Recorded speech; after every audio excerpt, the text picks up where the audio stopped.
Hello, my name is Contover, and this is the Current Buzz. Thank you for watching today. Today we have a gentleman named Joe Reddy. He's commonly known around town as Joe, and he's running for Register of Deeds. Now, this election is going to take place September 3rd. Am I correct? Correct. Joe, right. So it's important that you vote in December 3rd or pre-voting. They're going to have a week before pre-voting, etc. They usually have mail-out ballots. Mail-out ballots and so forth. So pick up your ballot. And there are 3 people running for the position. 2 of them live in Lowell, Massachusetts, and Joe lives in Chelmsford, Mass. And how many towns involved in this Register of Deeds? So there's 10 communities in the northern Middlesex. Northern Middlesex, okay. There's 2 Register of Deeds. There's the south and there's the north, and he's running for the north. And that's located where? It's located on Jackson Street in Lowell at the new federal courthouse. At the new federal courthouse. Now, what do you need that office at the courthouse for? What happens at the courthouse? Do you know what happens at the courthouse? Sure. Well, Why do we need Register of Deeds? Absolutely. Let me give you a rundown. So I'm Joe Reddy. Yeah, I'm okay. running for Register of Deeds. We're running in the Democratic September 3rd primary. Okay. And so, I usually step back because a lot of people don't know what the Registry of Deeds is. So the Registry of Deeds is responsible for recording, maintaining, and providing public access of all land records and real estate related documents. Okay, so the registry is housed at 370 Jackson Street, which is in that new federal courthouse in Lowell, and it's right on the first floor. If you go in, you can access the registry there. But most of the stuff is all done, electronically at this point, done online. Right. Certainly you can call in and ask the staff questions, or there are people that do still go to the registry physically to record documents. A lot of those are plans that are just too big to be recorded, at attorneys' offices. Right. So they'll bring down these Mylars so that they can have them, scanned and appropriately put into the registry's database. Do they have a machine to scan something like that? Yeah, so there's a large scanner where you can send the documents through. I see. Everything that's recorded at the registry, especially when it comes to plans, is part of an index document standard. And they'll bring them down and they meet those standards and they'll record them. A lot of times they come from your town clerk office after a planning board meeting or something. The planning board will sign off on it, and then they'll bring those plans down and get them recorded. So. I see. All right. So the staff, I guess, is down to 10 people. Yeah. A lot of the information now is done in lawyer's office and that's sent over to you electronically. Yeah, so essentially, most people out there, if you're a homeowner or you're a first-time buyer or you're somebody that, has purchased real estate, you've probably gone to a lawyer's office and you have signed documents. A lot of times people don't even remember seeing their deed, and the reason for that is, as a buyer, you don't actually sign the deed. The sellers will sign it over to you and you provide them consideration, and that's how the deed is created.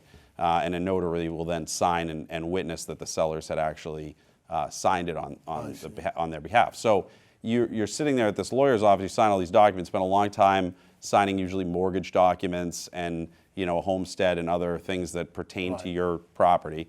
And then the lawyers will take it and they'll then scan in all these documents and they'll send them through their simple file system to the registry for review. Then somebody on the registry side will actually start going through the documents and make sure that they meet the recording standards that they need to meet in order to go into the database. Now, when you're trying to get it done, now, are they giving book numbers and page numbers still? Yeah. So we have 2 title systems here in Massachusetts. Okay, and one is you would know better because you're a real estate agent. It's important, but we basically have 2 title systems. One's recorded land, which is about 90% of all documents. The other is registered land.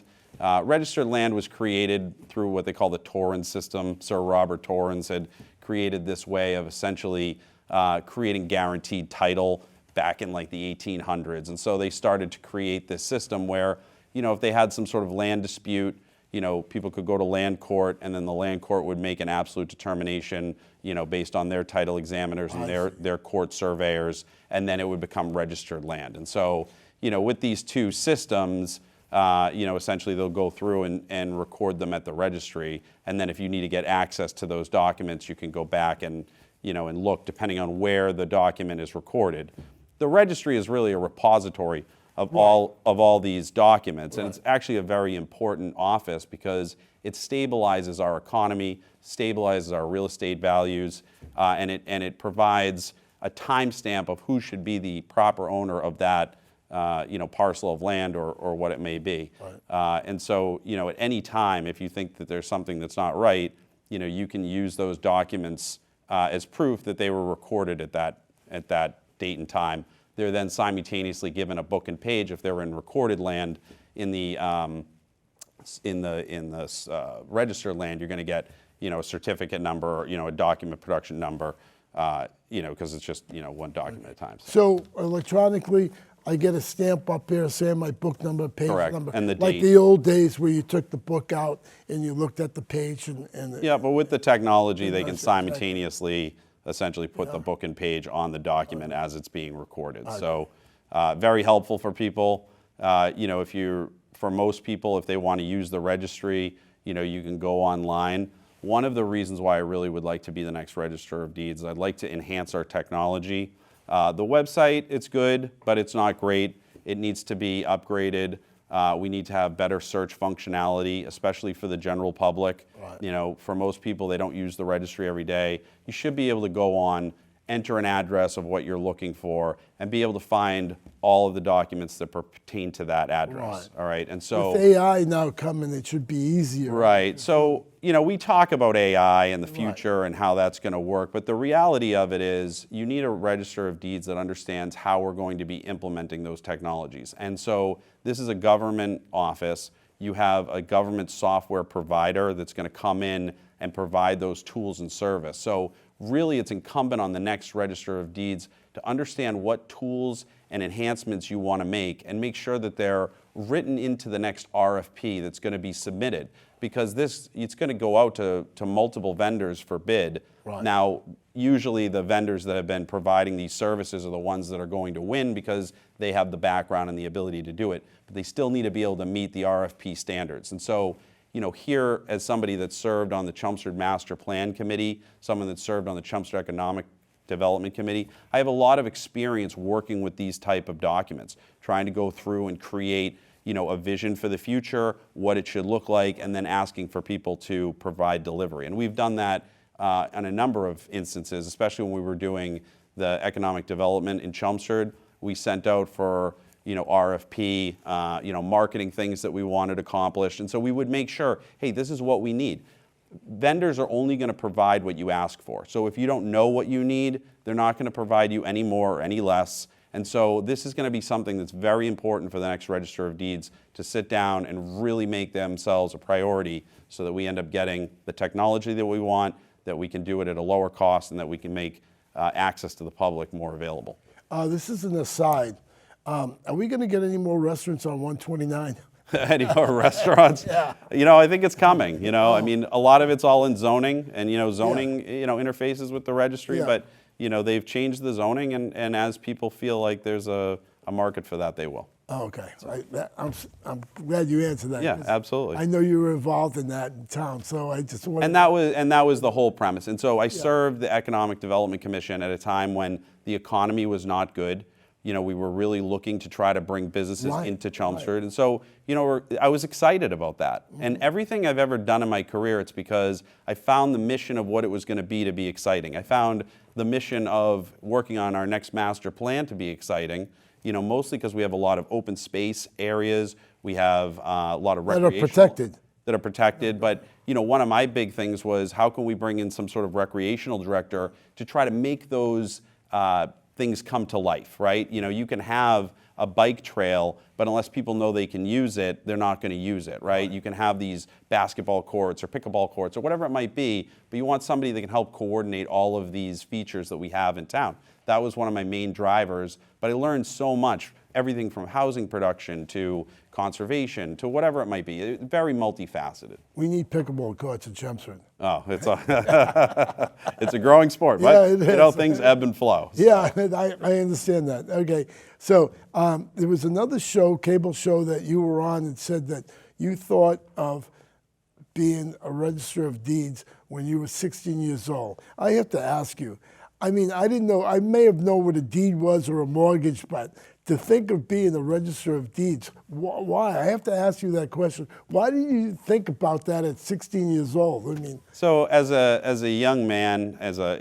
maybe 9 years old, my father was getting his real estate license. Okay. My mother and father, and I remember them studying for the test in the basement, and I remember them peppering me with questions like, Joe, what's riparian rights to the center of a stream, right? Like they were trying to study, but they were using me as a backboard, right? Punching bag. So you're taking these things in through osmosis. Like my father was big in municipal government. He was big on community service, all these things. So let's not remember cable. He was involved in cable TV. And cable TV, right? Yeah. So as a child, I was immersed in this, right? Right. So then at the age of 12, I'm the trash boy for Century 21 Landmark. And Al Wilson was the broker. He used to drive me around, and he talked to me about real estate, being a real estate broker. I found that to be super interesting. Right. So then at 16 years old, I get my first job at a lawyer's office, and I'm recording deeds and mortgages. And so what they would do is essentially I was a courier, and I would run to the registry, and I would record these documents. But you become acutely aware of what the recording standards of documents are when you've been standing in line all day. This is back when it was all paper books. Right. And the clerk says, I'm sorry, but they didn't describe the land, they only put an address. Or, you don't have, boundaries. Whatever it might have been, right? They kick it back. Now I got to drive all the way back to the lawyer's office. Yeah. They have to fix the documents. We got to bring them back. I spent a lot of time couriering up to the Secretary of State. Okay. So I learned a lot. But what I found out was I'm sitting around in the middle of the month really not doing as much because all the documents were being recorded mostly at the beginning and ends of the month. So, no kidding. So the next summer Is that the case? Just because of the way that calculated interest is. Procrastinate or something? No, it's just that when you're buying a piece of real estate, they make you pay all the interest for the month that you're purchasing it up front. So a lot of people will try to close on the last day so they can pay a little bit of money in closing costs, right? I see. Okay. There's like a whole system to yeah, it, right? yeah. But here I am, and I say, listen, they don't need me all the time because it's such an ebb and flow. So I start my own company, Horizon Mortgage Recording, and I go to a lot of different lawyers' offices, and I say, listen, I know how to record documents at the Registry of Deeds. I would love the opportunity to service you. So for that entire year, I went around collecting documents up, and I would record them, mostly in Cambridge. You were a courier. Yeah, really a glorified courier. Yeah.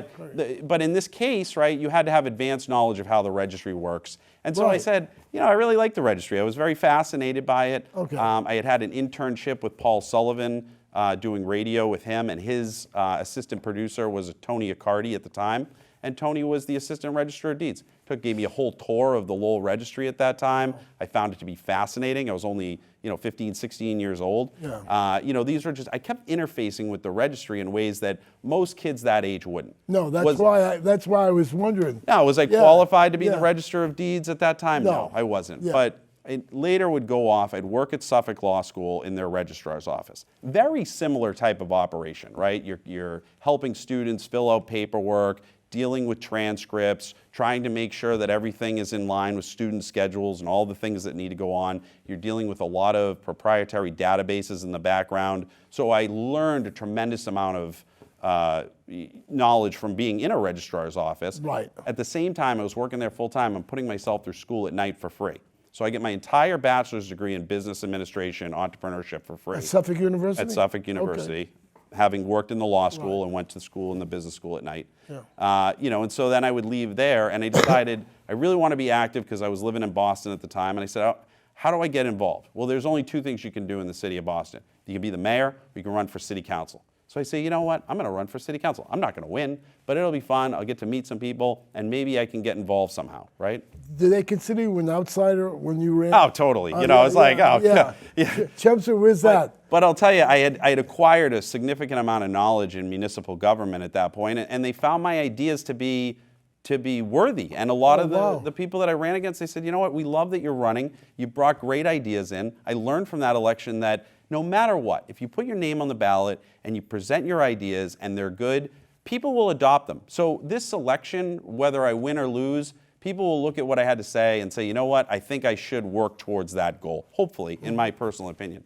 But anyway, as I'm campaigning, everybody says to me, you got to talk to Mickey Roach. So I say, okay, Mickey is the Register of Deeds of Suffolk County. So I go and meet with Mickey in his office at the registry, and I say, I'd really like to be a city councilor. I'm trying to, deal with gun violence and youth violence in the city and all this stuff. And so we talked about that. But then he said, I asked him about the registry. I said, we have a really awesome register of deeds in Lowell. His name's Richard Howe, and he's doing all these like great things, recording documents electronically. He has. And Mickey said to me, you know what?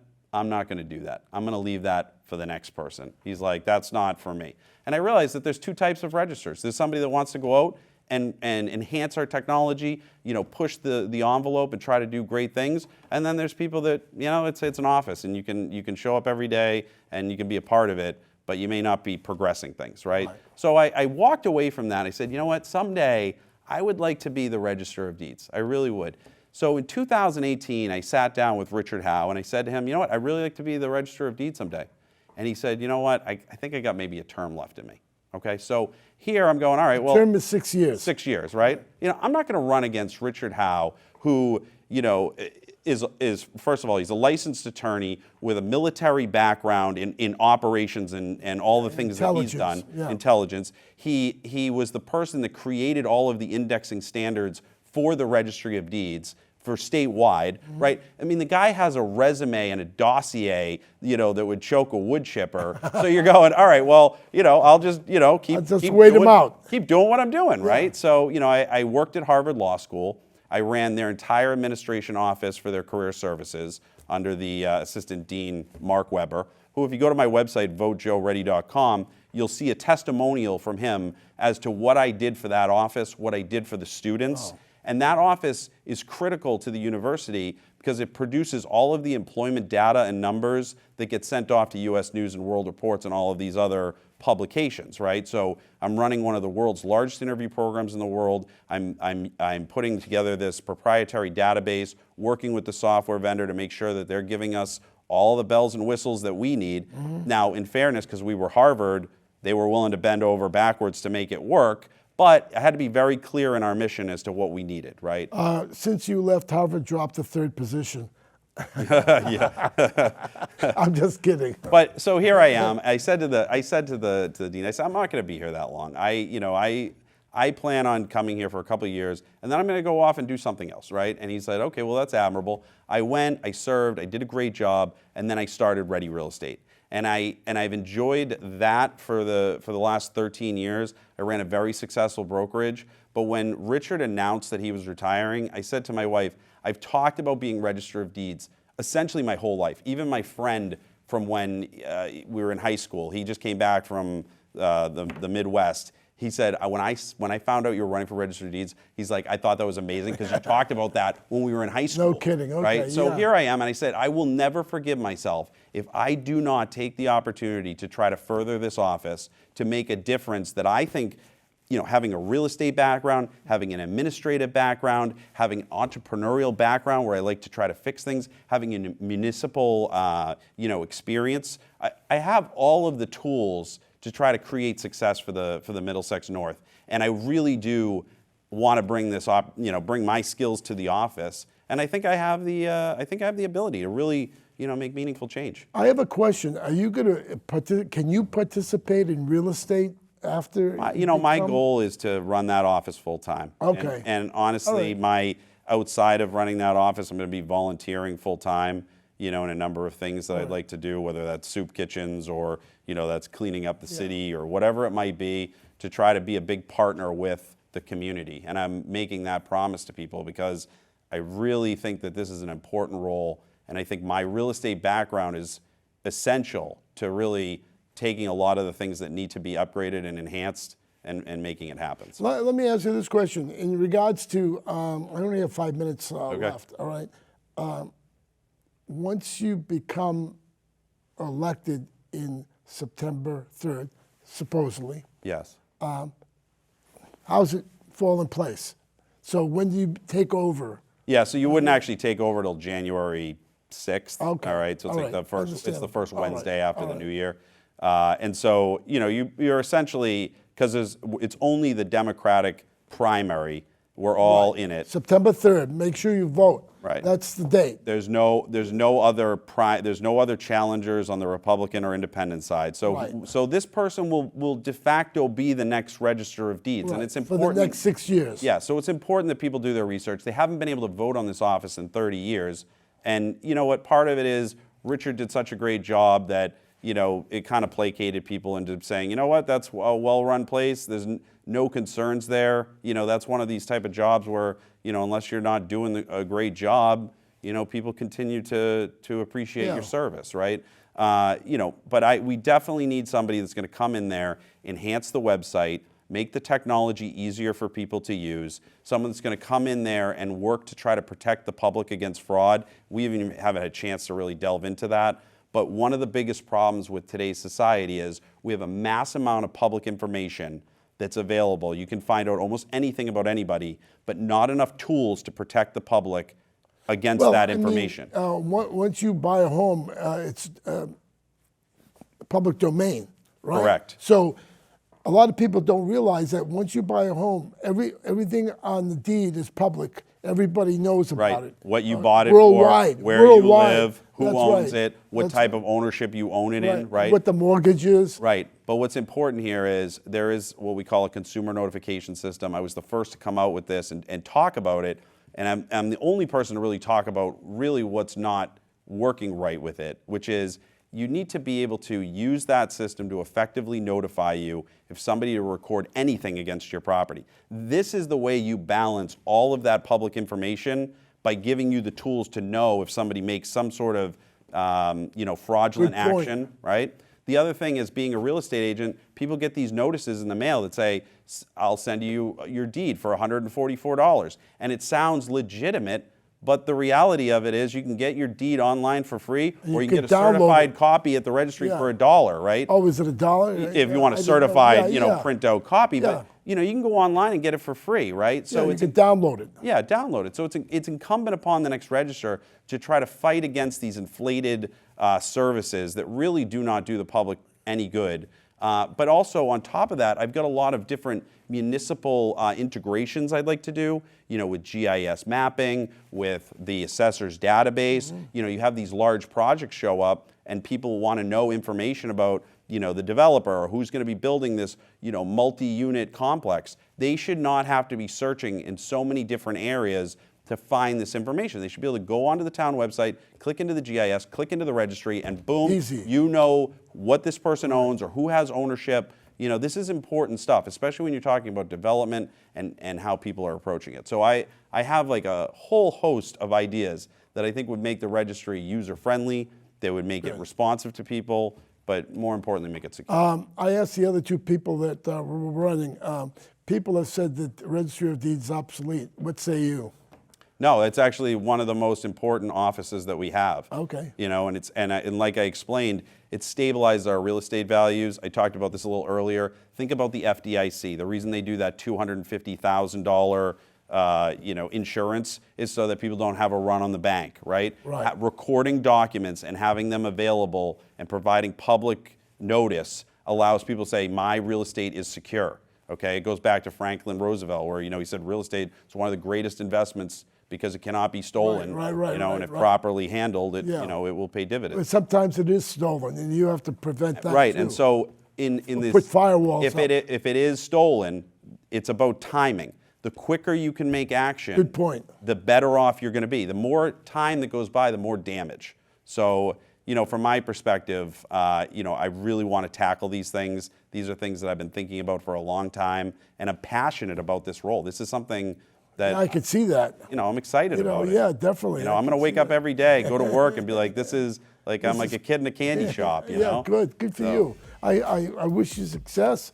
We're going to show this on Jumpsuit TV. Yeah, we'll definitely forward this out. Go to my website, votejoeready.com. Yep. You can go to my Facebook page, facebook.com/votejoeready for fresh content. This is an opportunity to learn about me and what I can bring to the Northern Middlesex. Right. I ask you for your vote on September 3rd.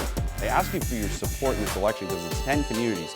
You've got Billerica, Chelmsford, Carlisle, you got Dracut, Dunstable, Lowell, then you got Tingsboro, Tewksbury, Wilmington, and Westford. Wow. And those 10 communities